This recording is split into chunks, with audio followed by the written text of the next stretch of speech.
Selamat malam, Bapak Ibu, rekan-rekan, dan saudara-saudara yang terkasih dalam Kristus Yesus. Puji syukur kepada Allah yang kembali memberikan kesempatan buat kita semua untuk boleh bergabung di acara webinar WIN yang ketiga, seri yang kedua, bagian yang pertama dengan tema Opportunities at Work and Ministry During the Pandemic Season. Peluang-peluang dalam pekerjaan dan pelayanan selama masa pandemi. Sebagaimana visi WIN berkata, bila orang benar mujur, beriarialah kota. Kami rindu agar melalui webinar ini, Anda semua dan kita boleh diperlengkapi untuk siap menjadi orang-orang yang dipakai Tuhan di dalam panggilan profesi pekerjaan kita masing-masing. Saya Johnny Welman Simatupang sebagai moderator yang akan memandu jalannya webinar ini dari awal hingga akhir. Namun sebelum kita mulai, saya akan membacakan terlebih dahulu rundown singkat dari acara ini. Mohon ditampilkan. Setelah doa pembukaan, akan dilanjutkan dengan presentasi materi dari kedua pembicara. Dan kemudian akan dilanjutkan dengan sesi tanya jawab dari peserta.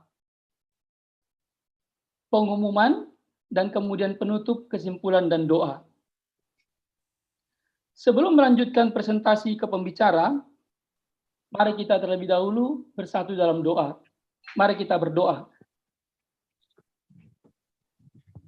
Terpujilah Allah, Bapa Tuhan kita Yesus Kristus, yang telah memberikan kesempatan buat kita semua boleh ikut dalam webinar WIN yang ketiga, seri yang kedua, bagian yang pertama dengan tema Opportunities at Work and Ministry in Pandemic Season.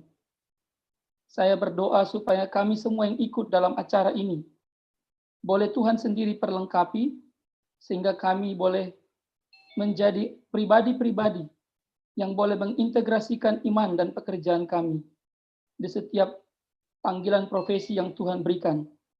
Berkatilah Tuhan agar alat-alat elektronik yang kami gunakan boleh bekerja dengan baik dari awal sampai akhir. Dalam nama Yesus kami berdoa. Amin. Saya akan membacakan profil singkat dari masing-masing pembicara. Yang pertama adalah Bapak Insinyur Ruli Simanjuntak, MNSC, atau yang lebih kita kenal dengan nama Bang Ruli. Beliau adalah alumnus Institut Teknologi Bandung dan the University of Melbourne. Beliau seorang mantan pejabat PLN dan mantan advisor PT Medco Power Indonesia. Saat ini bekerja sebagai freelance consultant, melayani profesional Kristen melalui wadah pelayanan WIN, dan juga melayani di gereja, dan juga persekutuan kantor. Yang kedua, ialah Ibu Wanli, atau kita kenal sebagai Kak Wanli. Ya. Kak Wanli, beliau adalah alumni FISIP UI, jurusan komunikasi dan sosiologi. Saat ini bekerja sebagai konsultan inovasi, branding, dan komunikasi untuk klien lokal dan multinasional. Beliau juga seorang pengajar tidak tetap di Universitas Prasetya Mulia, UPM, dan saat ini menjadi mentor bagi beberapa startup lokal di Indonesia untuk go internasional. Pernah mengambil summer intensive course di Center for Faith and Work, CFW, New York, Cultural Renewal Arm of Redeemer Presbyterian Church. Demikianlah profil singkat dari kedua pembicara, baik itu Bang Ruli maupun juga Kak Wanli. Dan saat ini, untuk kita tidak membuang waktu, saya berikan kesempatan kepada Bang Ruli sebagai pembicara pertama untuk menyampaikan materi. Saya persilahkan. Terima kasih, Bang Joni. Ya, Bang. Malam hari ini, saya akan membagikan kepada saudara-saudara yang kekasih tentang opportunities at work and ministry during the pandemic season. Ini adalah perenungan selama pandemic season ini. Dunia ini maju pesat secara digital, dan global. Dan ada banyak para milenial yang saya katakan fenomenal, yang sangat diharapkan untuk boleh mengubah dunia ini. Tetapi sayangnya, di tengah adanya dunia global yang terhubung secara nyata maupun dalam dunia maya secara elektronik, rupanya menyimpan suatu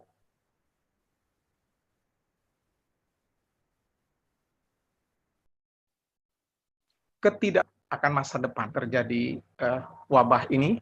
Seorang teman saya yang bergerak di bidang bisnis mengatakan, wah, ternyata kita sangat terbatas manusia ini. Kita tidak bisa apa-apa dengan kejadian wabah ini. Pandemi tahun 2020 ini berdampak besar dan luas ke seluruh dunia secara global. Lebih dari 200 negara. Dan kematian lebih dari 100.000 orang. Sampai sekarang lebih. Dan krisis ekonomi global terjadi. Kerugian yang sangat besar, banyak perusahaan yang bangkrut, pasti terjadi ledakan pengangguran, dan kemiskinan bertambah secara signifikan. Terjadi kelaparan. Bahkan banyak orang yang terkena depresi, frustrasi, bahkan ada yang sampai bunuh diri. Lanjut. Apakah kita dengan pandemi ini menjadi lumpuh? Dan kalau kita bertanya lebih dalam, apa maksud Tuhan mengizinkan bencana ini bisa terjadi pada masa kini? Gimana sikap kita sebagai orang Kristen, profesional Kristen, melihat peluang untuk pekerjaan dan pelayanan di tengah krisis ini? Jadi bagaimana sikap dan kita bisa bagaimana berespon melihat peluang di tengah-tengah krisis ini. Di dalam Injil, kalau kita perhatikan, baik Matius, Markus, Lukas, Yesus sebetulnya menyatakan kepada murid-muridnya nubuat tentang bencana-bencana yang dunia yang bisa akan terjadi, seperti yang terjadi sekarang, ada penyakit sampar, kelaparan, gempa bumi, bencana langit, perang, dan sebagainya. Yesus katakan itu dengan jelas.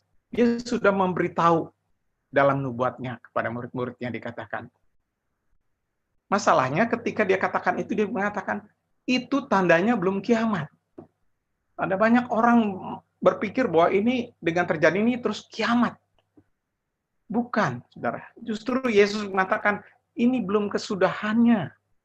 Ini belum pada akhirnya. Dia memperingatkan murid-muridnya dengan mengatakan, kalau nanti terjadi seperti itu, jangan terkejut, jangan takut, dan jangan gelisah. tapi waspada dan berjaga-jaga serta berhati-hati. Dan Yesus juga memberikan perintah kepada murid-muridnya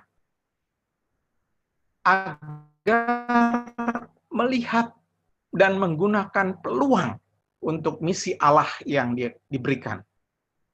Karena di tengah bencana-bencana dunia itu akan banyak nanti korban-korbannya.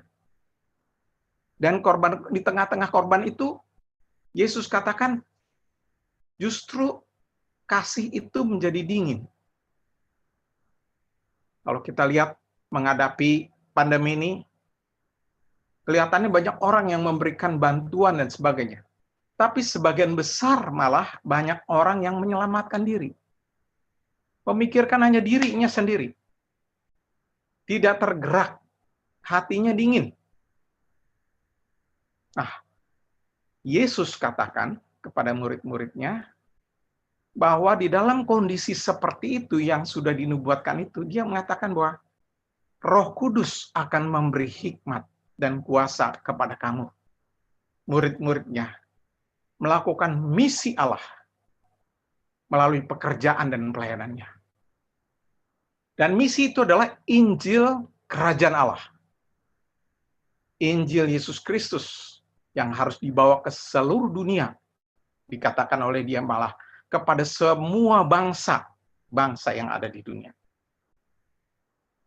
Nah, Injil Kerajaan Allah yang dikatakan Yesus itu bukan dalam arti sempit yang bahwa hanya orang kenal Yesus, menerima Yesus Kristus sebagai juru selamat, dan masuk surga nantinya kalau mati.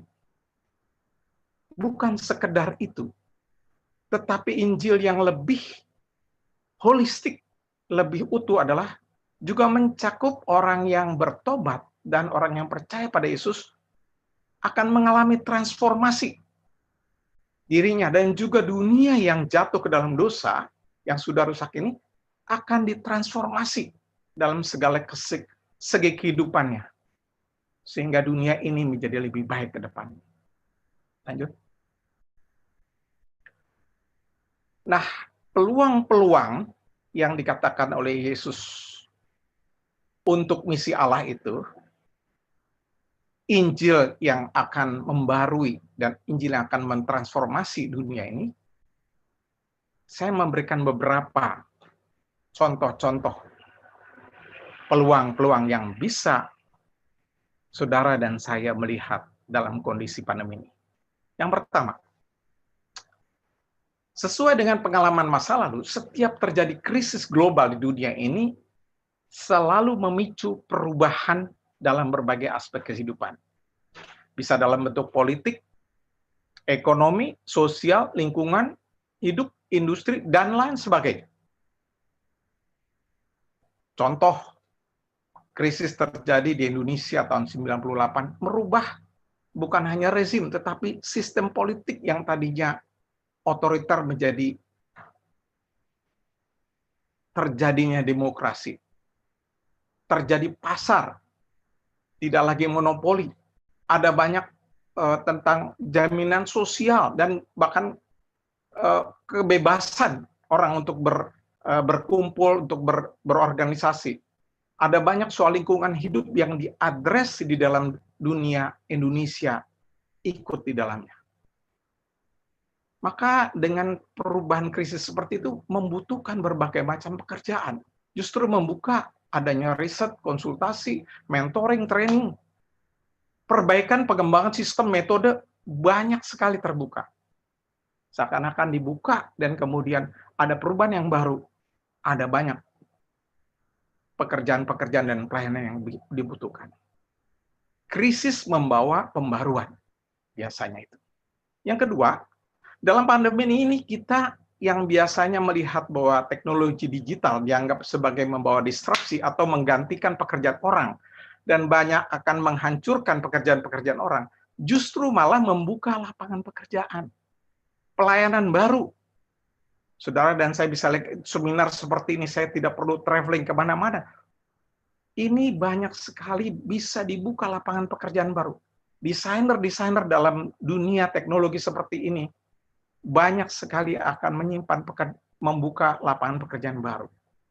diperlukan kreativitas untuk mengisi dunia yang masih banyak kosong wilayah kosongnya. Lanjut. Yang ketiga, banyak sekali dengan pandemi ini dibutuhkan pengelolaan lingkungan hidup yang bersih. Jadi sekarang ini banyak sekali ada lingkungan hidup yang udah kotor, ya. Dengan pandemi ini kesadaran orang dan terus akan dibangun dengan kebersihan. Orang juga mengusahakan kesehatan. Pekerjaan-pekerjaan yang berhubungan dengan kesehatan, kebersihan, itu sangat akan nanti menjadi tekanan yang lebih besar. Saudara-saudara yang kekasih, dulu orang nggak pikir minum air jahe, umpan pon, dan sebagainya. Sekarang dipikirkan bagaimana minuman yang cocok, yang bisa memperkuat imunisasi dan sebagainya, lingkungan yang bisa lebih sehat, perumahan yang lebih sehat, lebih green dan sebagainya, dipikirkan. Yang keempat, pelayanan yang berbasis keluarga yang memperkuat persekutuan. Karena melalui lockdown atau melalui PSBB ini, orang diminta untuk ada di rumah, stay at home, bahkan work from home. Artinya bahwa keluarga, rumah yang adalah basis daripada keluarga, yang diciptakan oleh Yesus, oleh Allah sebagai institusi yang pertama, yang penting buat dunia ini, itu harus dibenahi. Harus kembali ada persekutuan keluarga yang kuat, mesbah keluarga, family devotion yang kuat. Juga yang kelima, saya lihat bahwa ketika terjadi pandemi ini, banyak juga korban-korban yang sampai meninggal dunia adalah orang-orang yang di atas 50 tahun, yang sudah senior. Termasuk hamba-hamba Tuhan, termasuk pendeta saya di gereja saya, termasuk abang kandung saya yang sudah senior.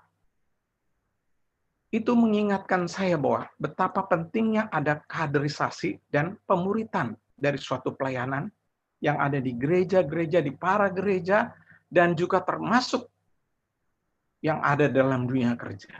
Maka diperlukan kelompok-kelompok yang akan terus membina supaya terjadi pemuritan. Ada working group yang mengadres isu-isu yang spesifik. Pandemi ini akan mengingatkan orang betapa pentingnya ada kaderisasi. Hamba-hamba Tuhan, pemimpin-pemimpin yang sudah senior akan Tuhan panggil dan akan berganti dengan yang baru. Maka harus dipersiapkan pemimpin-pemimpin yang akan datang ini. Yang keenam, pelayanan yang memberikan perhatian kepada profesional dalam dunia kerja. Karena dengan pandemi ini banyak pengangguran. Banyak orang bekerja resah, tidak jelas kemana arahnya, nasibnya, ada kebosanan karena work from home. Biasanya di gereja hanya memperhatikan doa-doa syafaat pada orang yang sakit. Dengan terjadinya pandemi ini, orang disadarkan, gereja disadarkan untuk berdoa buat orang-orang profesional yang ada di garda depan. Bahkan Billy Graham mengatakan, the last frontier of evangelism is marketplace. Maka perlu mentoring, coaching, training. Lanjut nomor 7. Pelayanan yang mengembangkan kreativitas menghadapi pandemi. Misalnya, sekarang terjadi, saudara, banyak anak-anak yang tidak bisa belajar konsentrasi baik karena di rumah belajar. Mereka membutuhkan kreativitas cara belajar yang bisa fun, tapi bisa bukan disuruh menghafal terus yang boring, tapi perlu metode-metode, cara-cara yang kreatif. Bahkan melalui pandemi ini, saudara-saudara, ini datanya, ternyata banyak pasutri yang akhirnya wanita yang ibu-ibu yang hamil. Karena nggak kreatif. Jadi hanya kegiatannya itu-itu saja dan akhirnya boring mereka. Bahkan bukan malah cocok, bukan malah makin mesra, tapi malah resah di rumah. Yang ke-8 adalah pelayanan kepada masyarakat tentang informasi yang benar dan mendidik. Di tengah pandemi ini akan banyak terjadi hoax, penyesatan, info-info yang tidak jelas. perlu sekali pelayanan-pelayanan kepada masyarakat dan informasi yang betul-betul memberikan kejelasan, yang memberikan pendidikan. Saya sebagai ketua RT di tempat saya juga selalu memberikan info-info yang benar, karena di belakang itu ada banyak sekali info-info yang menyesatkan. Yang ke-9, pelayanan kepada orang miskin banyak dikerjakan gereja, para gereja saudara juga pasti banyak memberikan masker. Tapi perlu diingat, kita tidak cukup untuk memberikan ikan, tapi perlu memberikan kail.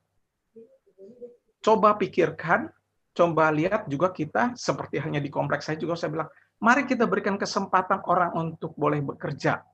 Memperbaiki genteng, memperbaiki gorong-gorong, memperbaiki saluran dan sebagainya, termasuklah di kompleks kami.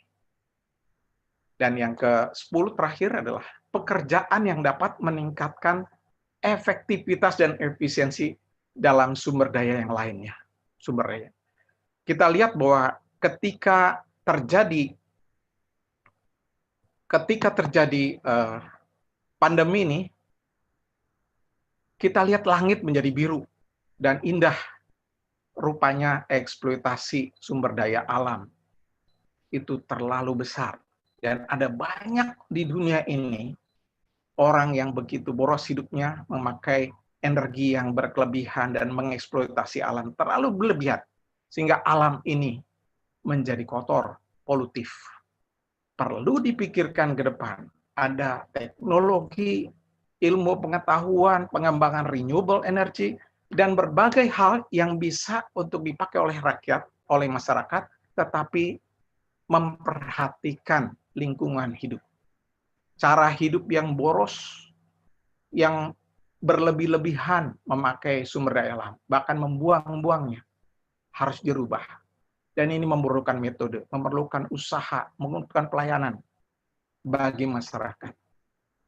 Demikian ada 10 hal yang saya melihat bahwa ada peluang-peluang yang bisa dikerjakan di tengah-tengah pandemi ini. Biarlah ini boleh menjadi berkat dan ide bagi saudara-saudara yang kekasih. Terima kasih. Terima kasih buat Bang Ruli yang sudah memaparkan presentasi yang pertama. Kalau kita bisa lihat tadi, Bang Ruli menyampaikan mengenai Injil yang holistik, yang membawa transformasi dalam segala aspek kehidupan, di mana pandemi ini membuka berbagai peluang dalam pekerjaan maupun pelayanan, untuk kita bisa belajar hidup lebih bijak. Efesus 5 ayat 15-17. Terima kasih Bang Ruli. Walaupun masih ada banyak waktu, nah itu kita simpan nanti untuk pertanyaan dan jawaban dari pembicara. Untuk yang kedua, saya persilahkan kepada Kak Wanli untuk menyampaikan presentasi. Silakan Kak Wanli. Baik, selamat malam teman-teman semua. Selamat malam. Saya akan mulai, sebelumnya saya ada disclaimer dulu, bukan disclaimer ya. Jadi yang akan saya sharing malam ini sebenarnya adalah, kan tadi moderator sudah memperkenalkan saya pernah ikut summer course di CFW New York. Nah, mereka sekarang membuat yang namanya Global Faith and Work Network. Jadi untuk seluruh dunia ada kegerakan untuk integrasi iman dan pekerjaan itu disatukan di dalam satu wadah namanya Global Faith and Work Network. Nah, ini mereka sama-sama bikin namanya COVID-19 Toolbox gitu. Jadi ini salah satu tools yang akan saya share hari ini. Tentunya sudah saya adaptasi dengan keadaan lokal ya. Next. Nextin ya. Nah, saya halaman 2, sorry. Ya. Teman-teman, saya cuma mau ngingetin aja ya. Saya kebetulan suka nonton film ya. Jadi saya jadi inget sama seri filmnya Marvel yang terakhir ya, yang ngomongin tentang war, ada pemusnahan bumi dan sebagainya.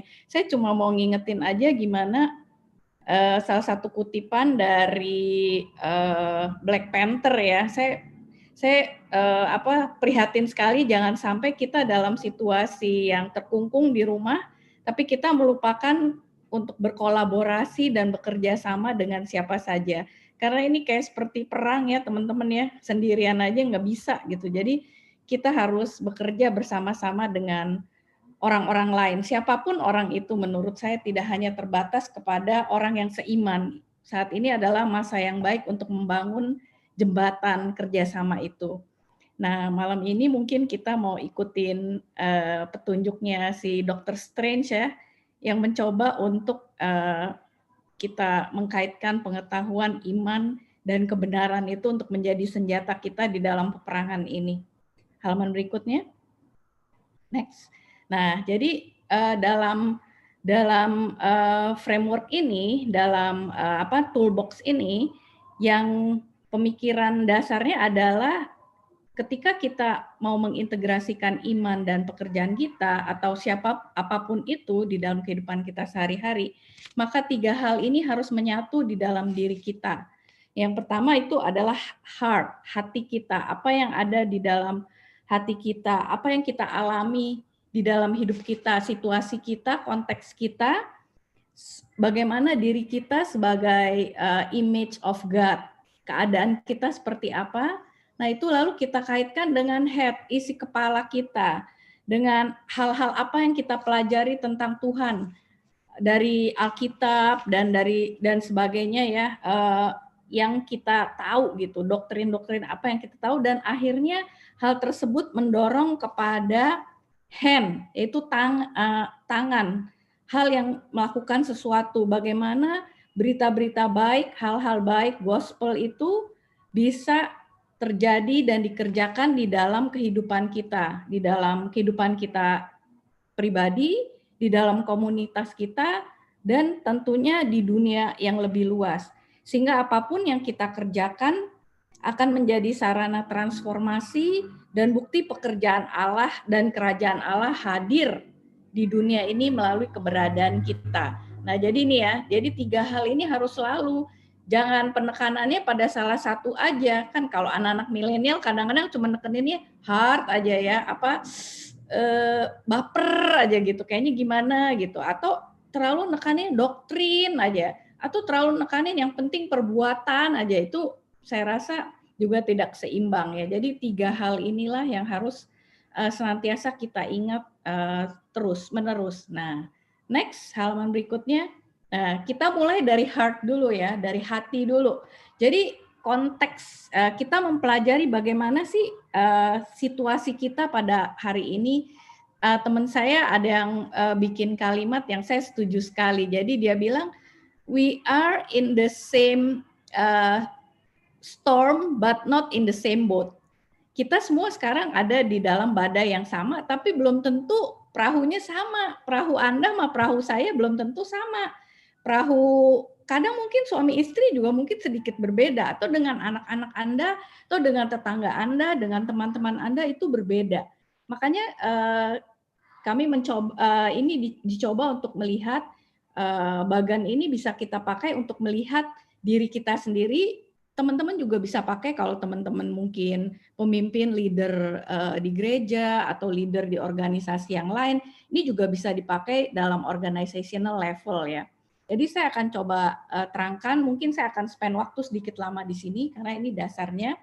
Jadi di sini dari yang sebelah kiri, paling kiri ada tulisannya resources level. Nah, resources level kita itu pada saat ini high atau low. Apa sih yang dimaksud dengan resources level?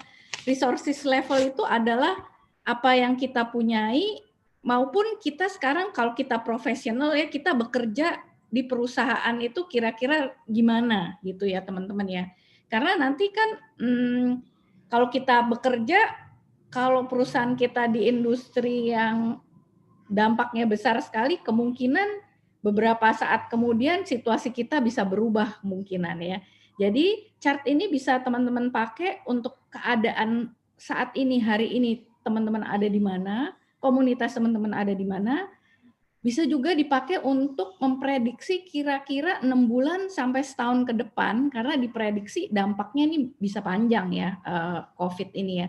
Dalam 6 sampai 10 sampai 12 bulan ke depan, teman-teman akan berada di kuadran yang mana gitu ya. Jadi resource level ini menggambarkan hal tersebut ya. Jadi kalau terdiri dari apa aja sih resource level itu? Kayak tadi saya udah jelaskan di industri perusahaan industri atau tempat bekerja Anda itu seperti apa, tapi juga kita punya pribadi ya. Pribadi kita tuh resource level kita apa? Bisa berupa apa? Capital, modal ya. Modal bukan hanya uang ya, teman-teman ya. Bukan hanya jumlah tabungan kita di bank, cash kita kan sekarang kata semua penasihat keuangan cash is king gitu ya. Jadi bukan hanya modal keuangan saja, tetapi network kita ya, connection kita, keluarga kita, pengetahuan yang kita miliki, tingkat pendidikan kita, life skill yang kita miliki dan talenta yang kita miliki. Nah, itu semuanya resource level ya. Jadi kira-kira kita ada di mana sekarang ya? Atau 6 bulan lagi, apakah kita high atau low resource levelnya? Lalu yang bawah itu ada 2, yaitu bagaimana keadaan pekerjaan kita pada saat ini. Jadi tulisannya yang routine work model level of change. Seberapa besar perubahan yang kita alami selama masa pandemi ini terhadap rutinitas pekerjaan kita. Jadi yang pertama, apakah rutinitas pekerjaan kita pada saat ini stop atau terdisrupsi? Terdisrupsi ya misalnya banyak yang work from home. Karena nggak semua nih teman-teman nih yang pada work from home ya. Ada yang di sebelah kanan bawah, yaitu increase atau malah ignited pekerjaannya ya. Jadi level of pekerjaannya malah menjadi banyak, bahkan menjadi lebih banyak lagi jadi repot. Nah, ini menghasilkan 4 kuadran. Halaman berikutnya, halaman berikutnya Cindy. Sebelumnya, ya. Nah, jadi di sini menghasilkan 4 kuadran ya teman-teman ya. Jadi saya mulai dari kiri bawah. Ada yang punya resources levelnya sangat rendah dan pekerjaannya itu di stop atau terdisrupsi. Nah, menghasilkan grup, maaf ya teman-teman karena saya orang marketing, jadi saya suka namain segmen-segmen ya. Jadi ini helpless, jadi tidak berdaya ya. Contohnya karyawan mall, kafe, resto, pekerja rumah tangga. Ini ibu-ibu di sekitar komplek rumah saya semuanya memberhentikan PRT-nya yang pulang hari saking ketakutannya ya. Lalu mereka yang bekerja di sektor pariwisata, ada buruh yang mungkin pabriknya itu terpaksa harus tutup dan sebagainya. Jadi mereka ini benar-benar helpless ya, karena pekerjaannya di stop dan terdisrupsi dan mungkin resources yang mereka miliki juga rendah. Nah, di atasnya ada yang pekerjaannya terdisrupsi, mungkin harus work from home. Saya berasumsi mungkin kebanyakan dari kita yang ikut pada malam hari ini berada di kelompok ini, yaitu kelompok confused ya, saya nggak tahu ya. Jadi pekerjaan kita sehari-hari terdisrupsi karena kita harus work from home, tapi resources level kita lebih tinggi ya daripada yang helpless. Pastinya kalau resources level Anda tidak atau low ya, paling nggak pada nggak bisa ikut webinar ya, punya data aja udah susah gitu kan, paket data gitu kan. Jadi mungkin ini contoh-contohnya guru PNS ya. Kalau PNS mah bingung-bingung aja ya karena gaji kan jalan terus ya. Nah, terus pengusaha UMKM dan lain-lain, teman-teman bisa, saya ini hanya mencoba menyebutkan ya, teman-teman bisa cek sendiri diri sendiri. Lalu saya ke sebelah kanan atas, itu adalah kelompok yang saya sebut dengan kuadran overwhelm. Overwhelm ini artinya mereka jadi bingung gitu ya, karena mendadak ya kerjaannya jadi banyak, bisnisnya tiba-tiba jadi banyak. Ada loh yang bisnisnya jadi berlipat-lipat ganda di masa pandemi ini ada. Misalnya mereka yang bekerja pada logistik company, tech company, healthcare dan lain-lain. Nah, ini mereka lagi overwhelmed. Gimana mengatur pekerjaan yang banyak, yang mendadak datang ya. Lalu manajemen retail ya, mereka overwhelmed gimana ngatur retail online tentunya ya, yang banyak itu. Nah, yang bawahnya, yang bagian kuadran exploited adalah para pekerja yang pekerjaannya increase atau ignited, tapi resources-nya low, termasuk para pekerja kesehatan yang mungkin upahnya tidak tinggi ya, mungkin petugas kebersihan di rumah sakit dan sebagainya ya, pekerja delivery, buruh untuk critical product data, IT staff mungkin ya, dan lain-lain. Nah, ini kira-kira menghasilkan 4 kuadran ini. Berikutnya. Nah, dari sini halaman berikutnya, next Cindy. Nah, dari sini kita mau mencoba melihat ya. Coba teman-teman nanti ini hanya petunjuk aja ya. Kayak tadi ya, saya kasih kailnya aja, nanti teman-teman pancing sendiri ikannya. Teman-teman bisa adakan deep reflections. Sebenarnya needs-nya apa? Teman-teman ada di kuadran apa? Specific needs-nya teman-teman apa? Dan temptation yang teman-teman alami itu apa? Nah, kami mencoba memberikan beberapa contoh di sini. Mungkin ini tidak exhaustif ya contohnya ya, teman-teman bisa gumuli sendiri ya.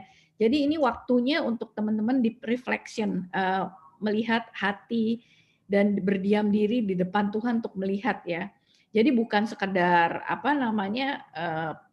saat teduh biasa ya. Kalau teman-teman udah punya cukup waktu ya. Jadi di sini orang-orang yang confused ini punya physical needs, punya spiritual needs, dan ada temptation-nya. Yang confused mungkin physical needs semuanya sama ya, pasti pada butuh energi, butuh makan, butuh istirahat. Mungkin kalau anak-anaknya kerja di rumah, anak-anaknya pada di rumah rasanya udah perlu child care atau yang membantu child learning gitu ya, misalnya. Ini misalnya aja ya, teman-teman bisa tambahin. Kalau spiritual needs-nya apa? Ada kebutuhan untuk mengetahui bahwa it's okay if I fall. Soalnya banyak banget tuh yang pada curhat.com yang pada bilang ya, aduh gimana ya, bingung ya kok saya kayaknya jadi males ya, atau bingung ya memanfaatkan waktunya, gimana ya, terus merasa berdosa, merasa bersalah dan sebagainya karena merasa cemas gitu ya. Lalu ada needs juga untuk lebih rest ya, mungkin kalau banyak anxiety, banyak kecemasan gitu. Juga harus memeriksa ada Allah-Allah lain nggak, ada ilah-ilah nggak yang di hidup kita. Mungkin sekarang ilahnya jadi Netflix atau drakor atau apa ya, nggak tahu lah saya ya. Ini contoh aja ya. Temptation-nya di sini apa? Saya lihat banyak sekali yang menggunakan manusia lain secara transaksional ya. Jadi ada abuse terhadap manusia yang lain ya, atau pride gitu ya. Lalu ada despair, keputusasaan, ada keserakahan, itu sampai terjadi penimbunan itu kan, segala macam saking takutnya enggak ini. Nah, kalau di Indonesia nih, ini khas nih, mungkin di luar negeri nggak ada ya. Netizen maha benar, kalau di Indonesia jadi nggak ada waktu, jadi malah kebanyakan waktu malah jari-jarinya jadi macam-macam dan sebagainya. Jadi ada banyak temptation juga. Next, halaman berikutnya. Nah, kalau yang helpless apa? Pasti dia physical needs-nya mungkin tinggi banget ya untuk food, rest, dan shelter. Mungkin banyak yang bahkan nggak bisa bayar kontrakan dan sebagainya ya. Lalu spiritual needs-nya itu pasti mereka bertanya-tanya nih, di mana Tuhan pada saat ini gitu ya. Apakah Tuhan memperhatikan saya dan memperhatikan kesejahteraan saya dan melihat saya ya, dan kecemasan ya, gimana masa depan saya, besok gimana hari depan saya dan sebagainya. Nah, temptation-nya ini adalah tentunya merasa ditinggalkan ya. Jadi bahkan mungkin ada yang give up kayak tadi Bang Ruli bilang ya, ada yang bunuh diri, dan yang bunuh diri tuh ada yang pendidikannya tinggi juga ya. Atau malah jadi ekstrim sinisisme, jadi sinis banget gitu kan, terhadap skeptis dan sinis baik terhadap dunia, terhadap iman, atau terhadap sesama manusia yang lain. Nah, ini yang helpless. Berikutnya, halaman berikutnya. Nah, kalau yang overwhelmed berbeda. Physical needs might be the same, tetapi mungkin spiritual needs-nya akan berbeda ya. Bagaimana, karena apa? Karena temptation-nya itu kan sekarang mereka kerjaan banyak, ngerasa di atas angin, apalagi kalau yang bos-bos ya. sampai ada yang sharing sama saya, bosnya sampai mengeluarkan kalimat gini, lu anggap aja gue Tuhan, sampai kayak gitu. Bosnya saking memaksa ngedrive anak buahnya untuk melakukan sebanyak mungkin dalam tempo sesingkat-singkatnya untuk memanfaatkan situasi ini ya. Jadi ada temptation untuk mengandalkan diri sendiri. Nih, gue Tuhan ya. Jadi make orang lain untuk sukses, untuk kebanggaan sendiri ya. Dan ada banyak sekali greed ya. Saya lihat juga ya, pengusaha-pengusaha tuh kalau lihat di bidang politik atau apa, banyak juga yang tetap berusaha untuk memanfaatkan situasi ya. Nah ini, makanya spiritual needs-nya adalah bagaimana bisa menghindari pengandalan terhadap diri sendiri, bagaimana bisa mengandalkan Tuhan kembali ya. Sama ya, ada kecemasan, ada idolatry examination juga, dan ketakutan terhadap kelompok yang lain. Aduh, jangan sampai nih ada yang ngerebut pekerjaan saya atau opportunity saya dan sebagainya. Berikutnya, nah kalau yang exploited sebenarnya lumayan seperti helpless ya, cuma bedanya mereka masih ada sumber daya, tetapi mereka mungkin bekerjanya jadi longer hours gitu ya. Nah jadi temptation-nya itu iman sebenarnya. Jadi bagaimana mereka bisa meninggalkan iman mereka ya, karena bingung gitu, mana yang benar, mana yang nggak benar. Mereka juga marah karena dieksploitasi ya, dipaksa kerja, sementara mereka juga takut terhadap situasi ya, takut ketularan dan sebagainya dan sebagainya. Nah, jadi dari sini mereka perlu untuk percaya bahwa Tuhan itu adil dan melihat saya, dan bagaimana mereka bisa menghilangkan kecemasan-kecemasannya dan juga bisa punya sabat atau rest. Halaman berikutnya. Nah, jadi kalau tadi teman-teman bisa cek sendiri ya, dan examine diri sendiri, deep reflection sendiri, atau kelompoknya atau komunitasnya ada di kuadran yang mana. Nah, setelah itu tentunya kita bisa bergerak ke arah head, ke apa yang kita ketahui tentang Allah, pengetahuan, understanding tentang the biblical, apa harapan yang diberikan oleh gospel kepada kita. Nah, kalau ini kan sebenarnya banyak ya. Saya bukan sekolah teologi ya, tetapi resources ini banyak sekali. Once teman-teman tahu masalahnya apa, temptation-nya apa, spiritual needs-nya apa, akan mudah untuk mencari resources-nya, dan juga mungkin udah ada di tabungan kepala teman-teman dari khotbah-khotbah yang teman-teman udah pernah tahu dan sebagainya. Nah, ini hanya contoh-contoh yang saya berikan di setiap kuadran itu, kira-kira harapan-harapan apa yang bisa diberikan oleh firman Tuhan ya. Next. Halaman berikutnya. Nah, dari situ baru kita pikirkan ya, kita pikirkan dan kita lakukan, kita buat programnya. Apa yang bisa kita lakukan untuk mewujudkan harapan-harapan yang kita dapatkan dari berita baik itu, dari kabar baik, dari bahwa Tuhan sudah menebus kita, Tuhan mentransformasi hidup kita, Tuhan memberikan kita harapan, Tuhan mengasihi kita. Nah, itu harus terpancar dan harus kita berikan kepada orang lain. Nah, di sini sebenarnya kita bisa antar kuadran ya. Jadi bisa teman-teman nanti bisa coba sendiri, bisa cek. Nah, saya berikan contohnya ya. Misalnya yang paling kiri, dari yang confused ke helpless bisa share base level provision atau employment sustenance. Jadi kalau dari orang yang punya resources-nya banyak tapi dia tinggal di WFH, mungkin dia tetap bisa memberikan kesempatan kepada helpless tadi, yang kayak tadi Bang Ruli bilang udah pada banyak ya, kasih sumbangan, kasih makanan, atau tetap memberikan pekerjaan ya, kayak Mbak saya di rumah sampai bilang, Bu, jangan sampai Ibu berhentiin saya ya, udah 2 rumah nih yang berhentiin saya, kata dia kayak begitu ya, misalnya, ini contohnya ya. Lalu kita juga bisa dari sini dengan kita membantu itu, yang confused itu bisa belajar, bisa mendapatkan model untuk mengandalkan Tuhan, bukan mengandalkan diri sendiri. Karena ketika kita membantu orang lain, diberi kesempatan untuk membantu orang lain, percayalah yang memberi itu mendapatkan lebih banyak sukacita daripada yang diberikan gitu ya. Nah itu yang misalnya. Lalu contoh yang lain misalnya dari grup overwhelm ke helpless.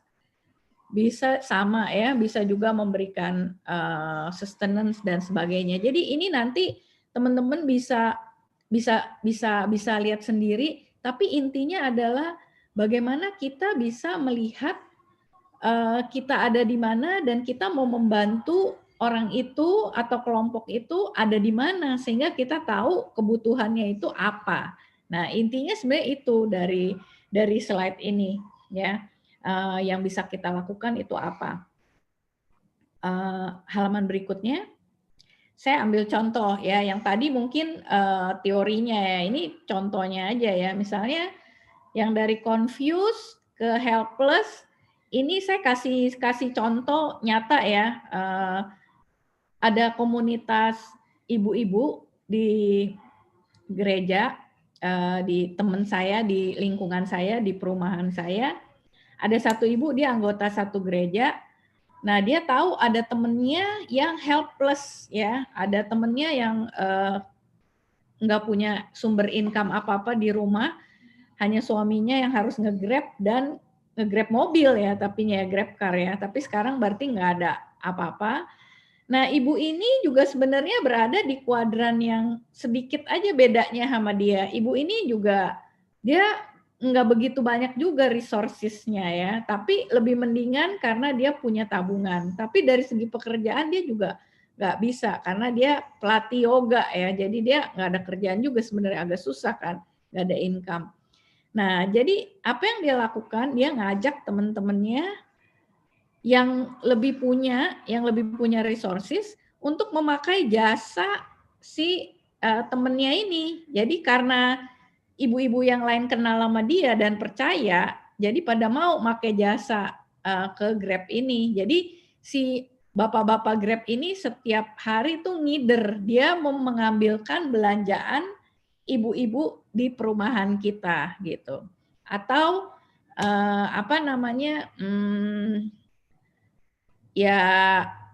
ada jadwalnya lah gitu. Jadi si ibu yang inisiatif ini sebenarnya resourcesnya rendah, cuma modal WA doang gitu kan.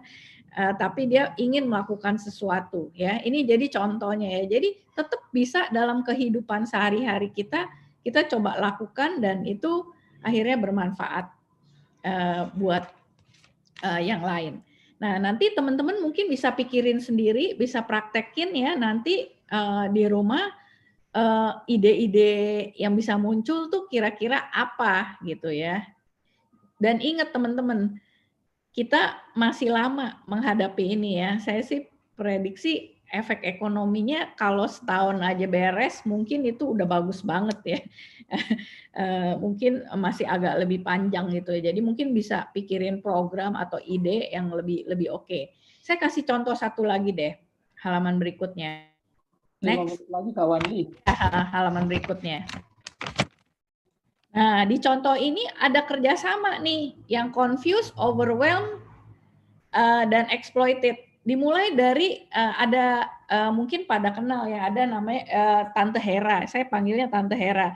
Ibu Hera Wati Sudoyo, dia direktur di lembaga Eijkman. Dia bingung gimana mesti ngasih makan karena mereka harus lembur tapi nggak ada yang jualan. Itu stafnya sekitar hampir 200 gitu, stafnya mesti lembur kan, PCR test gitu. Nah, dia cerita ke teman-temannya yang ibu-ibu yang ada di geng confused ini. Nah, akhirnya yang punya ide, ibu-ibu geng confused ini ngumpulkan donasi, lalu sebenarnya helpless juga kebantu juga. Jadi ngumpulin donasi, lalu mereka membuatkan healthy dinner, enggak ibu-ibu itu yang bikin ya, pesen lagi ke catering untuk healthy dinner sehingga selama pandemi ini kira-kira 3 bulan ke depan itu staff itu semua kalau malam makan malamnya udah terjamin sudah ada misalnya ya. Contoh kayak gitu. Oke, next. Halaman berikutnya. Nah, itu kira-kira penjelasan dari saya untuk framework-nya. Nah, untuk sekarang ini 2 halaman ini sebenarnya buat homework-nya teman-teman di rumah kalau benar-benar teman-teman tergerak dan ingin tahu dan ingin berdiskusi lebih lanjut yang buat minggu depan ya. Jadi teman-teman bisa pikirkan teman-teman ada di kuadran yang mana. Bagaimana dengan komunitas teman-teman, grup teman-teman mungkin atau gereja teman-teman. Bagaimana bersama-sama kita bisa mempersiapkan diri kalau kuadran kita pindah nantinya gimana ya. Lalu bagaimana kita bisa memasukkan ide-ide atau praktek-praktek perbuatan hal-hal yang bisa kita lakukan sehari-hari dengan interaksi kita dengan siapapun ya, dengan siapapun selama masa pandemi ini sampai nanti kira-kira setahun ke depan. Dan bagaimana hal-hal ini bisa membantu kita memobilisasi body of Christ ya untuk men-serve unemployed and hungry. Saya sebenarnya agak sedih juga ya, banyak banget tuh sindiran kan di FB kan. Kalau Buddha aja langsung kelihatan gitu, ceci bikin ini, bikin itu gitu. Kita kayaknya orang Kristen kagak pernah gitu ya, bukannya berarti bahwa kita kalau berbuat sesuatu harus kelihatan gitu, enggak, tapi kayaknya kita kayak masih kedodoran gitu, kayak masih kebingungan. Kayak sekarang pun Zoom webinar gitu yang banyak sekali temanya itu jarang banget inisiatornya dari teman-teman yang Kristen ya. Kalau kita kebanyakan menginisiasinya kebanyakan hal-hal yang rohani melulu kelihatannya begitu ya. Oke, next, halaman berikutnya. Nah, nanti dari situ kalau kalian sudah jawab itu, kalian bisa formulasikan pikirannya, lalu bisa beride, bisa ngajak kerjasama ya, kayak tadi ya, saya bilang ya teman-teman ya. Teman-teman mau kerjain buat kuadran yang mana, dan ide-idenya apa. Nah, teman-teman bisa isi. Nah, nanti isiannya ini nanti bisa panitia akan kirim ke teman-teman. Jadi 2 halaman ini ya teman-teman, untuk kita diskusikan pada webinar minggu yang akan datang. Jadi sebenarnya saya jadi tahu teman-teman udah bisa nggak pakai framework ini gitu ya. Karena kan kalau begini nih susah nih. Saya soalnya biasanya workshop. Kalau workshop langsung ayo kerjain, kita coba lalu diskusi lagi. Karena kalau nggak ngerjain biasanya kita nggak tahu ya, kita belum ngertinya di mana gitu ya.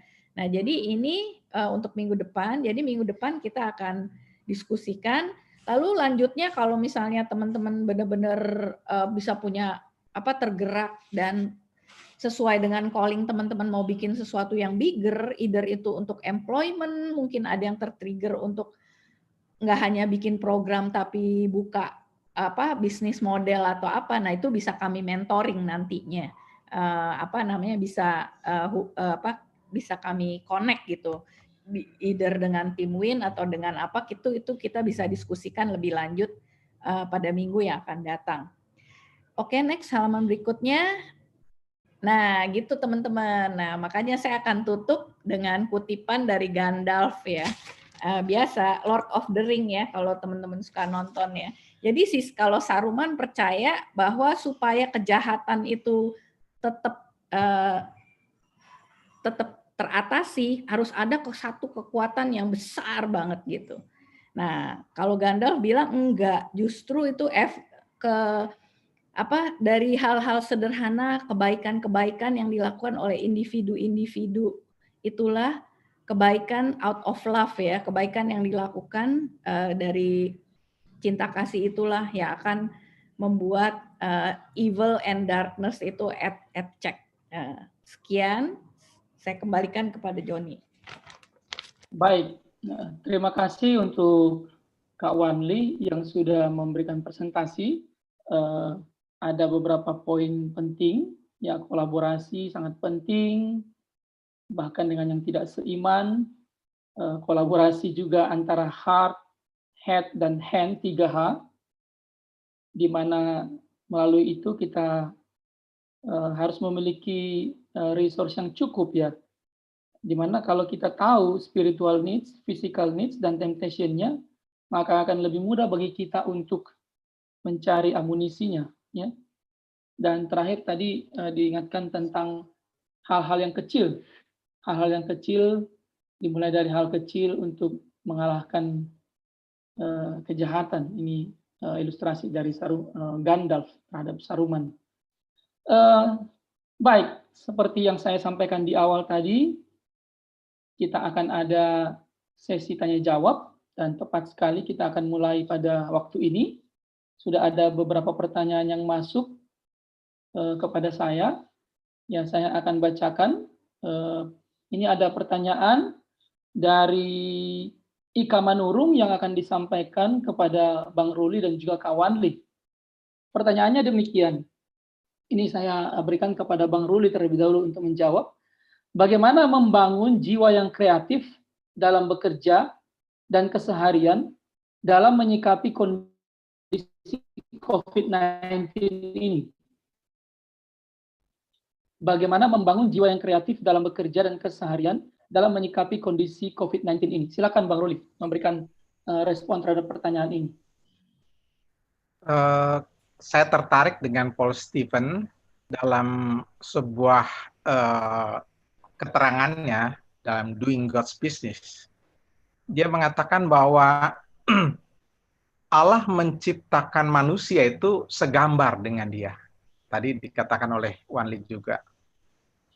Allah itu menciptakan, mengkreasikan segala. Dia bekerja untuk berkreasi. Ada berbagai hal yang diciptakan. Bahkan kalau kita melihat ciptaan-ciptaan Tuhan itu indah dan wow. Saya sering melihat namanya love natural, ya. Love nature itu yang diciptakan oleh Tuhan tuh indah-indah, bagus, beraneka ragam. 1001 macam namanya tanaman, 1001 macam namanya binatang dan sebagainya. Wow, gitu semua. Itu adalah Allah yang kreatif yang menciptakan dunia ini. Dan dia menciptakan kita itu segambar. Nah, kalau kita adalah orang-orang yang sudah ditebus oleh Tuhan, kita adalah orang-orang yang sudah rusak karena dosa, tapi dikembalikan lagi ke dalam citranya. Makanya ada dikatakan bahwa ke dalam peta Allah kita diciptakan kembali di dalam Kristus. Ketika kita sebagai anak-anak Tuhan itu terus dekat dengan Tuhan,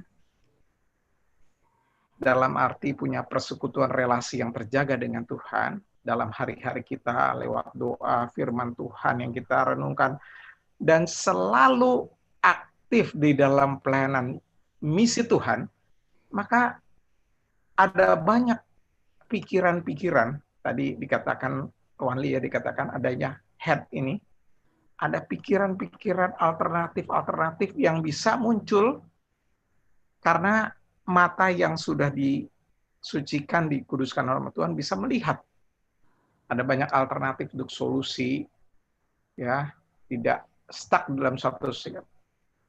Jadi kita perlu dekat dengan Tuhan, berelasi terus dengan Tuhan supaya image of God-nya itu makin jelas. Dan ketika kita itu hidup di dalam ketaatan setiap hari, mengikuti Tuhan, kita hidup dalam kekudusan, kita terus ambil bagian dalam pelayanan misi Tuhan, semakin kita bisa mengerti jalan-jalan Tuhan yang beraneka ragam dan banyak alternatif.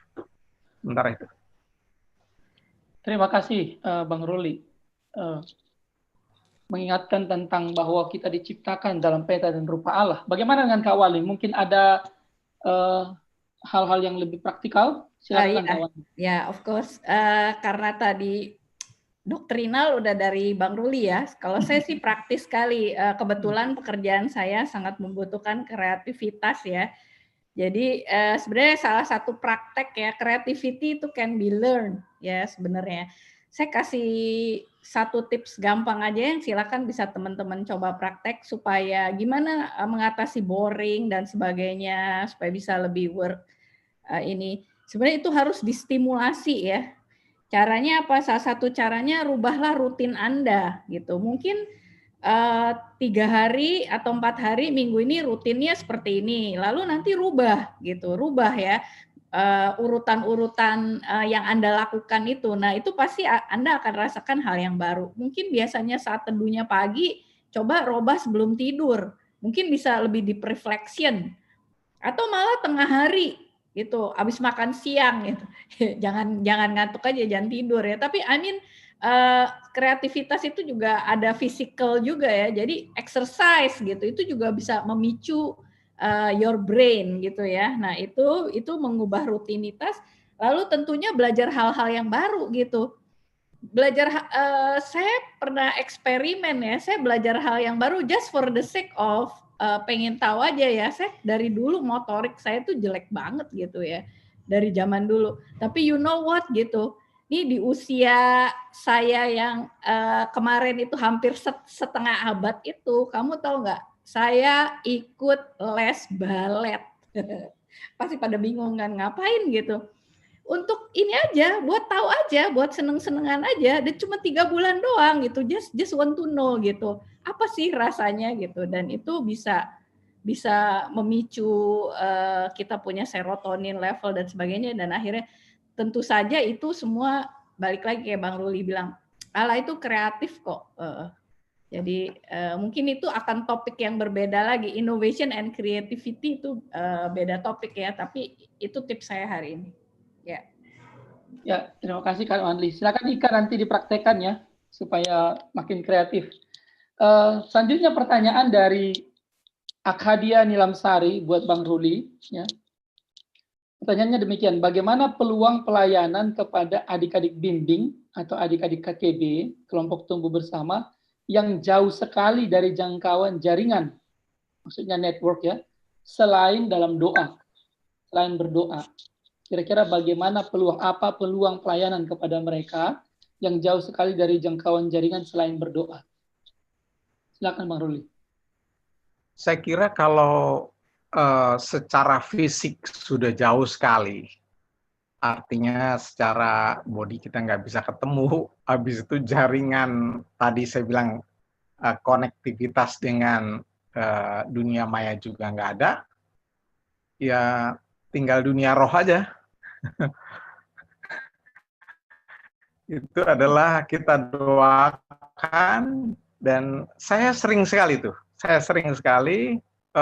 berdoa untuk orang-orang yang jauh dan tidak bisa dihubungi. Bukan hanya yang ada di dalam negeri. Jadi saya sering diingatkan oleh Tuhan untuk berdoa karena bisa komunikasinya di dalam roh. Dan ajaibnya seringkali ya, ajaibnya orang-orang yang saya doakan itu kalau ketemu itu perasaannya kayak deket dia gitu. Merasa bahwa dia emang karena saya doakan terus. Saya sebut namanya, saya tahu, dan saya tahu saya nggak bisa mencapai dia kecuali ini Tuhan aja yang bisa. Jadi saya sering doakan orang-orang itu yang saya adalah muridkan ya. Dan sampai hari ini saya punya daftar orang-orang yang saya punya beban dan saya doakan. Dan caranya adalah lewat doa. Dan ketika ketemu atau dia mengirimkan pesan, saya bersyukur dia kelihatan dekat dan ada ikatan roh itu yang kuat. Gitu. Demikian. Baik Bang Ruli. Satu lagi buat Bang Ruli, ini dari Pani Marpaung ya. Dengan adanya perubahan yang harus dihadapi, yaitu kebiasaan yang baru untuk pekerjaan dan pelayanan, tetapi ada beberapa momen yang sudah terbiasa untuk bertemu dan berkumpul, yaitu jika seseorang meninggal. Bagaimana kita harus menghadapi ini jika terjadi? Sikap dan tindakan apa yang harus dilakukan? Ini adalah hal yang sulit jika dilakukan tanpa bertemu dan berkumpul, karena pemerintah ada kebijakan PSBB. Bagaimana tanggapan Bang Ruli dengan pertanyaan Fani ini? Pak Joni boleh menyingkatkan pertanyaan itu? Pertanyaannya gini Bang, ya kebiasaan baru kan sekarang kalau ada misalnya meninggal nih, ada orang yang meninggal, ya kan? Biasanya kita datang berkumpul begitu, bertemu. Nah sekarang Tidak bisa karena ada PSBB. Nah, bagaimana sikap dan tindakan kita? Apa yang harus kita lakukan dalam konteks seperti ini? Terima kasih. Kalau kita punya orang yang dekat, kita kenal. Ya, kalau saya terus terang, abang saya pribadi juga, dia meninggal bulan Maret ya, dalam masa pandemi ini, termasuk pendeta kami yang kami dekat juga. Penghiburan sama kekuatan itu bisa diberikan dengan kita berempati sama orang, menunjukkan sikap kita kepada orang. Saya ingat sekali waktu abang saya itu sedang sakit dan tidak boleh dibesuk, banyak sekali orang kayak ketakutan dan malah nggak berani datang ke rumah sakitnya dan bingung mau ngapain. Saya bersyukur Tuhan kasih hati yang untuk memperhatikan anak-anaknya dan istrinya, sehingga bisa menolong sampai penguburan, sampai penghiburan setelah penguburan itu pun kami bisa dampingi, dan itu disaksikan oleh keluarga itu dan mengatakan mereka merasakan kekuatan yang dari Tuhan dan merasa lega karena ada empati dan kita bantuan langsung kepada dia untuk mencari informasi, untuk sampai penguburan, meskipun secara fisik kita nggak bisa hadir. Jadi bukan berarti harus hadir ya karena kita terbatas, tetapi perasaan empati dan perhatian itu harus tulus kita nyatakan dan kita dalam tindakan yang nyata. Kita membantu dia sampai mencari kuburan dan sebagainya, sampai acara penghiburannya pun kita lakukan, kita buat dan sebagainya. Itu adalah cara kita boleh menunjukkan pelayanan kepada keluarga yang sedang mengalami kedukaan, meski tidak harus hadir. Baik, terima kasih untuk responnya, Bang. Ini sangat personal ya, sharing tentang keluarga juga. Buat Kak Wanli ada pertanyaan dari Besti Novia Nariswari, ya. Bagaimana Kak untuk pelayanan dalam bagian resource level confused terhadap helpless, tetapi tidak melatih helpless dengan tetap memanfaatkan atau kebergantungan dengan diri kita terus? Gimana, John? Bagaimana untuk pelayanan dalam bagian resource level yang confused terhadap helpless, confused terhadap helpless, tetapi dengan tidak melatih helpless, dengan tetap memanfaatkan, atau jadi ada kebergantungan dengan kita, tidak ada kebergantungan dengan kita begitu. Memang pada prinsipnya kalau kita memberikan bantuan memang lebih baik memberikan pancing daripada ikan. Itu prinsip yang pertama. Tetapi memang ada saat-saat tertentu ini kan lagi kebencanaan ya, atau dari darurat lah gitulah. Tentunya makanya harus ada solusi yang jangka pendek dan yang jangka panjang. Makanya tadi saya mengencourage teman-teman karena yang namanya helpless ini kalau memang resourcesnya benar-benar nggak ada, ya emang benar-benar nggak bisa diapa-apain gitu. Beneran kita harus kasih gitu, harus kasih. Baru setelah itu kita pikirkan solusi jangka panjangnya. Kalau memang kita punya beban dan punya panggilan juga di situ. Nah tadi walaupun pertanyaannya nggak buat saya, tapi saya tanggapin juga pertanyaan yang tadi buat Bang Ruli itu yang pertama yang tentang ini. Kenapa nggak kita do something? Kalau kita punya keahlian atau kita punya background atau kita cari teman kita ya yang tentang yang daerah terpencil itu tadi loh yang no communication ya. Sekarang ini banyak loh yang berinovasi kayak anak-anak kecil di luar negeri umur 15-an aja bisa punya ide misalnya sederhana bikin apa namanya, kelambu, ngirim kelambu supaya nggak penyakitnya ini gitu. Nah, maksud saya ada solusi yang nyata gitu. Saya setuju sih kalau memang nggak ada yang bisa dilakukan pada saat ini ya dengan bahasa roh doa gitu. Tapi bisa nggak tuh yang para insinyur-insinyur nih, saya tantang nih yang pendidikannya teknik, can you create something, innovate something yang bisa misalnya nangkep receiver signal misalnya yang sederhana tapi murah. Saya nggak tahu ya. Kalau di India tuh ada misalnya kulkas keliling yang kayak box itu supaya apa sih? Kalau ada mau vaksin, mau apa, sampai ke pedalaman itu bisa misalnya. Ya itu contoh-contoh aja. Saya mengencourage saja. Kenapa? Jadi kita soalnya udah kebiasaan cuma jadi konsumen gitu. Kita nggak memproduksi sesuatu, membuat sesuatu gitu. Nah ini kan membuat sesuatu itu macam-macam, bisa beride, bisa juga yang tangible gitu, barangnya, solusinya atau apa gitu. Saya menantang nih anak-anak Tuhan nih yang dengerin nih. Mungkin kitanya nggak punya keterampilannya. Kita cari, kita doakan ya. Kalau kita punya idenya, kita bisa lempar. Sekarang kan zaman sekarang kan dengan kolaborasi dan macam-macam itu bisa ya, peluangnya terbukanya lebih lebar. Nah, itu dari saya. Baik. Kita masih punya 10 menit lagi untuk question answer ini. Buat Kak Wanli dan juga Bang Ruli ini dari Agustinus Polabi. Work from home justru berubah makna menjadi work free hour. Kerja tidak mengenal waktu dengan alasan karena kerja di rumah saja. Akhirnya justru waktu dengan keluarga dan waktu pribadi jadi tidak ada. Bagaimana kita merespon hal ini? Silakan Bang Ruli. Saya mau ngomentarin tadi juga yang Kak Wanli soal engineer ya. Saya kebetulan engineer nih. Saya insinyur yang juga terus memikirkan bagaimana membawa energi dan membawa telekomunikasi ke daerah-daerah yang terpencil, terluar, dan udah di pinggir.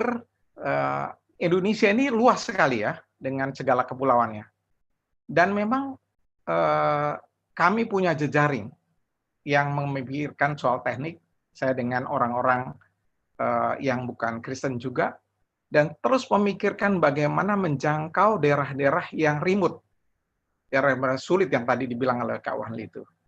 Dan bersyukur ada satu daerah misalnya yang di Mentawai, itu bisa dibawa listrik dari bambu.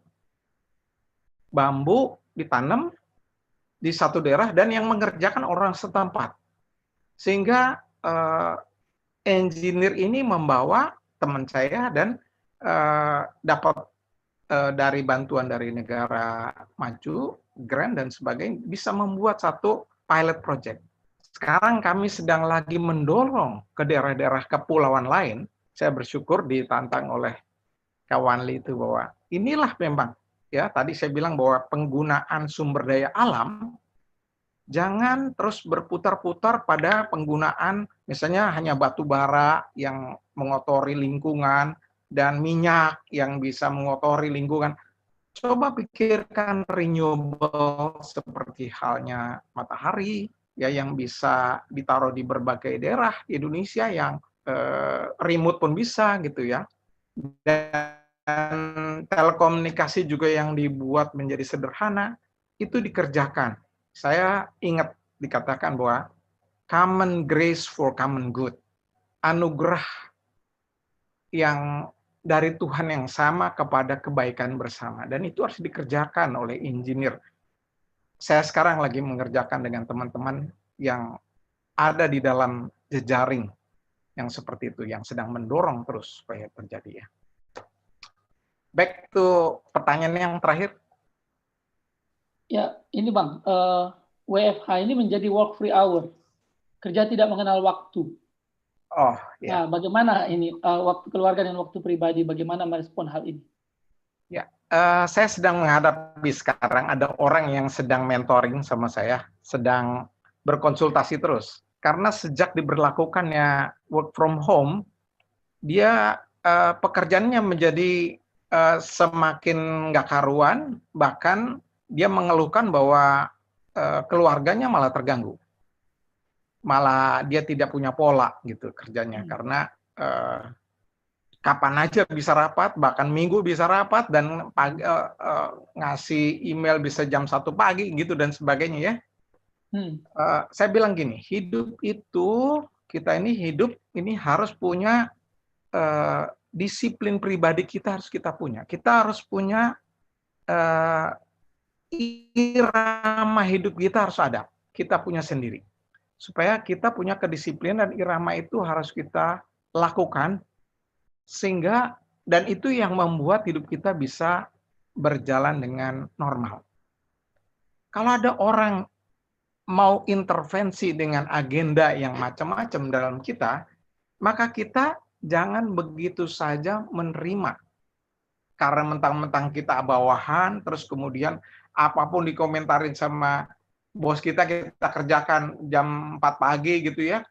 Wah, saya dulu pejabat PLN ya, di urut saya bilang begini, Pak Ruli, Bapak itu diangkat jadi pejabat oleh negara supaya 100% waktu Bapak itu hidup Bapak untuk negara ini. Saya bilang, yes Pak, 100% untuk negara ini, tapi dalam holistik, saya bilang. Bukan berarti semua kerja, tapi keluarga saya juga ini keluarga yang untuk membuat bangsa Indonesia ini bisa maju. Saya mendidik anak-anak, ya, saya mengurus keluarga saya, ini juga untuk negara ini, saya bilang. Sama. Jadi bukan, kalau saya itu menjaga kesehatan saya perlu tidur yang cukup, itu adalah supaya saya bisa sehat dan bisa mengabdikan hidup saya buat negara ini. Kalau hidup saya ini nanti sakit-sakitan, bagaimana saya mau bekerja dengan efektif di perusahaan ini, saya bilang gitu. Ketika saya terangin seperti itu, dia bilang, oh jadi you maunya gimana? Saya bilang, bukan maunya Pak. Saya bilang, tapi yang normalnya ya punya waktu tidur 7 jam, dan waktunya malam gitu. Kecuali kalau memang ada gangguan listrik dan ada apa yang tidak biasa, jam berapa aja saya dibangunin oke. Tapi secara rutin iramanya saya punya. Dan saya dengan jujur mengatakan, misalnya kalau hari Minggu saya bilang, di telepon ini, ya saya pejabat, tapi dia bilang, Pak, saya mau kebaktian dulu. Nanti habis kebaktian saya akan kontak. Ternyata dengan sikap yang jujur, yang apa adanya, orang bisa mengerti. Karena kita tidak nurut begitu saja. Harus diingat saudara ya, yang namanya bos itu biasanya coba-coba dulu sama anak buahnya, bisa nggak diperbudak nih. Kalau diperbudak nurut, makin diperbudak. Makin diinjak-injak. Tapi kalau kita itu dengan hikmat, kita menjawab kebutuhan kita apa, adanya kita gimana dengan jujur, dia juga akan bilang, oh dia orang nggak bisa gitu. Jadi dia juga akan menghormati kita. Jadi jangan sampai kita istilahnya memberikan kertas kosong kepada atasan kita, supaya dia menggambar hidup kita, atau enak nyoret-nyoret hidup kita. Kita harus punya irama hidup kita sendiri, yang kita jaga untuk minimum dengan kesehatan kita, spiritualitas kita, supaya ketika kita bekerja pun kita dalam kondisi yang fit. Terima kasih Bang Ruli untuk respon dan juga ilustrasinya ya, yang sangat bagus buat kita semua. Saya berikan kesempatan kepada Kak Wanli untuk memberikan respon terhadap pertanyaan ini. Kalau saya balik lagi, praktis lagi ya, mungkin nggak semua bisa punya situasi yang seperti punya daya tawar-menawar seperti Bang Ruli ya. Jadi memang tergantung kita harus menyikapinya. Tapi saya kasih satu tips praktis yang bisa teman-teman coba. Karena kalau di industri saya namanya long hours itu udah biasa. Saya 3 hari 3 malam nggak tidur juga udah pernah gitu kan, lembur gitu. Tapi kami punya yang namanya worksheet gitu. Jadi kita coba catat. Nah kan sekarang caranya nanti kalau kita mau bargain sama bos kita gimana? Susah kan, nggak ada buktinya kan. Nah kamu bikin kayak loggingnya, kayak misalnya hari ini dari jam segini sampai segini Zoom sama siapa, ini apa, terus kamu totalin semuanya, terus kamu mengerjakan apa. Nah itu kamu selama seminggu atau seminggu bikin, nanti kan terbukti you work more than 8 hours gitu loh. You work more than 8 hours ya, then you can bargain with that gitu loh. Atau mencoba mengaturnya menjadi lebih manusiawi. Ya memang perlu ada fleksibilitas dan disiplin ya. Itu ada swingnya kayak gitu ya, temen.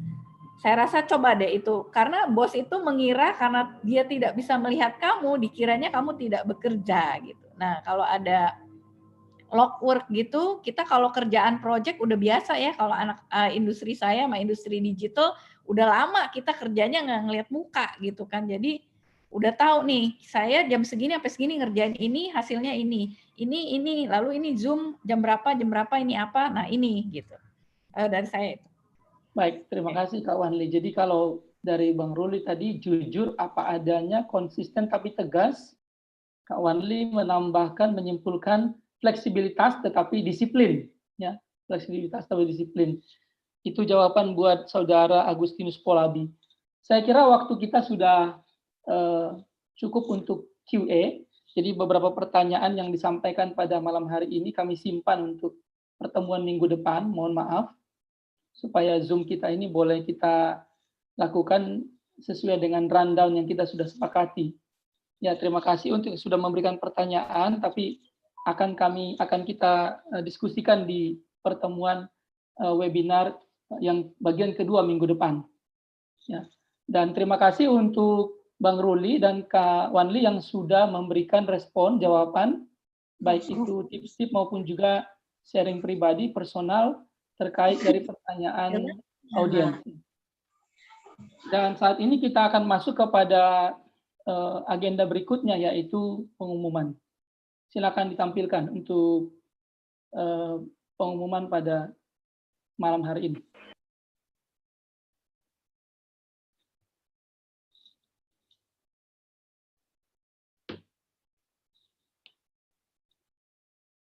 Ya, pengumuman pada malam hari ini ada rekomendasi buku-buku yang kami tetap berikan kepada Anda sebagai WIN. Kami rindu Anda terus diperlengkapi dalam teologi iman dan kerja. Buku-buku apa saja yang direkomendasikan malam hari ini, tolong ditampilkan. Yang pertama, Taking Your Soul to Work. Ini karangan dari Paul Stevens dan Alvin Ung. Ya. Ini bicara tentang jika Anda termasuk orang Kristen yang ingin membawa jiwa Anda ke tempat kerja, yang makin banyak jumlahnya, maka inilah buku untuk Anda. Jadi Anda akan belajar beberapa karakter, ya, karakter yang berasal dari firman Tuhan, yang kemudian Anda bisa terapkan di tempat kerja Anda. Sekaligus juga melihat satu poin seperti yang Kak Wanli katakan tentang temptation yang mungkin Anda hadapi di tempat kerja. Ya. Selanjutnya, God's Business, ini juga dari Profesor Paul Stevens, ya, memberikan contoh konkret dan diskusi bagi para pembaca, kaya dengan analisis, kaitan antara ayat Alkitab dengan pokok-pokok dalam kerja dan bisnis, baik secara global, personal maupun juga secara global. Ya. Dan bahkan memberikan perspektif yang mendalam dan luas bagi orang Kristen yang terjun dalam berbagai bidang usaha. Buku ini berusaha mengembalikan makna dan motivasi Kristiani sejati dalam setiap bidang kerja dan usaha kita. Yang ketiga, silakan ditampilkan. Judulnya Work, A Kingdom Perspective on Labor dari Ben Witherington III. Buku ini belum diterjemahkan, tetapi jika Anda membaca buku ini, bahasanya tidak susah, jadi Anda akan mudah mengerti, mencerna, bicara dari sisi biblical teologi dan ethics of work. Unpack the concept of work, considering its relationship to rest, play, and worship in the normal cycle of human life and the coming kingdom of God. Ini buku yang ketiga. Yang keempat, yang terakhir, Courage and Calling. Ini sudah diterjemahkan, ya, ke dalam bahasa Indonesia, Keberanian dan Panggilan. Saya pribadi sudah membaca sebagian buku ini. Allah pertama-tama memanggil kita kepada dirinya untuk mengenal dan mengikutnya, tetapi ia juga memanggil kita kepada tujuan hidup yang spesifik. yakni alasan keberadaan kita. Dan ini disebut sebagai panggilan kedua atau vokasi, yang memiliki implikasi bukan hanya atas pekerjaan atau kehidupan kita, tetapi juga melibatkan seluruh talenta, kelemahan, dan komunitas, dan apa yang kita kerjakan sehari-hari. Ya, ini buku yang sangat penting, dan kami juga rindu Anda boleh follow Instagram, Walkwin, dan juga YouTube, ya, Workplace Institute of Nusantara. Selanjutnya, ya, ini yang terakhir kembali mengingatkan tadi apa yang sudah disampaikan oleh Kak Wanli dalam presentasinya. Minggu depan kita akan kembali mengikuti webinar ini di part yang kedua, ya, dan kita juga akan lebih banyak diskusi tentang apa yang Anda sudah kerjakan juga, dan memberikan feedback atau sharing, ya, sehingga kita lebih membumi dalam hal apa yang bisa kita kerjakan di dalam konteks masa pandemik saat ini. Demikian pengumuman dari kami untuk acara ini.